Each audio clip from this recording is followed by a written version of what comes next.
Hi, Steve. Now, do you have any idea why you've been called in here? Do you want me to work on Sunday? Far from it. We've had a complaint, Steve. And let's face it, it's not the first time, is it?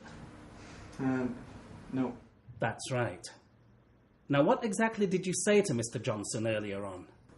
Oh, the fat guy?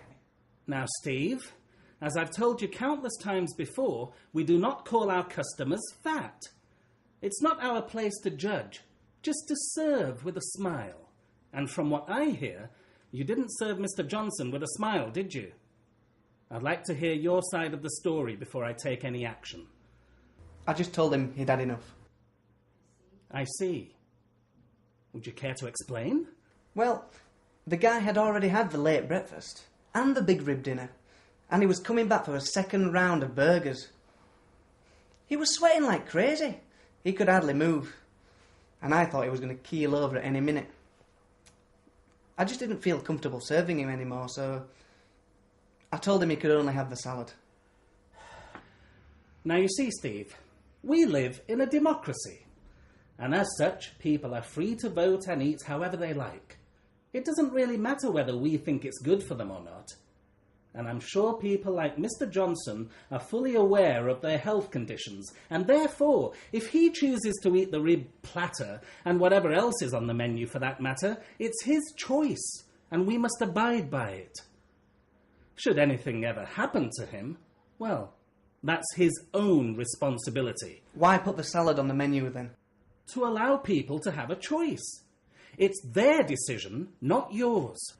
We print the ingredients, the calories, the amounts of cholesterol on every piece of packaging, so that nobody can say that they were not fully informed beforehand as to exactly what they were eating. But what if someone walks into a bar and is paralytic? The landlord can refuse to serve them. He has a duty to prevent him from doing further harm to himself. That's different, isn't it? Cigarettes are harmful, aren't they?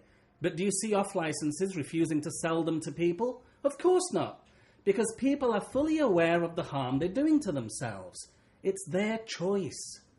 Look, when you deny people the right to choose based on how they appear to you, you're taking away that choice and potentially walking into a huge legal cobweb from which you may never escape.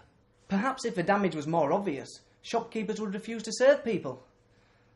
Well, if a guy walks into a shop and asks for 20 Benson and Edges whilst breathing through a hole in his throat, maybe the shopkeeper would think twice about serving them. At the end of the day, this is just another dead-end minimum wage grunt job, which I do for a little spending money. But I don't want to be looking back for the rest of my life, remembering the day when I hauled that man's bloated carcass out of there, thinking about how I contributed to that. Okay. Well, I think I've heard all I needed to hear. Thanks very much for your time.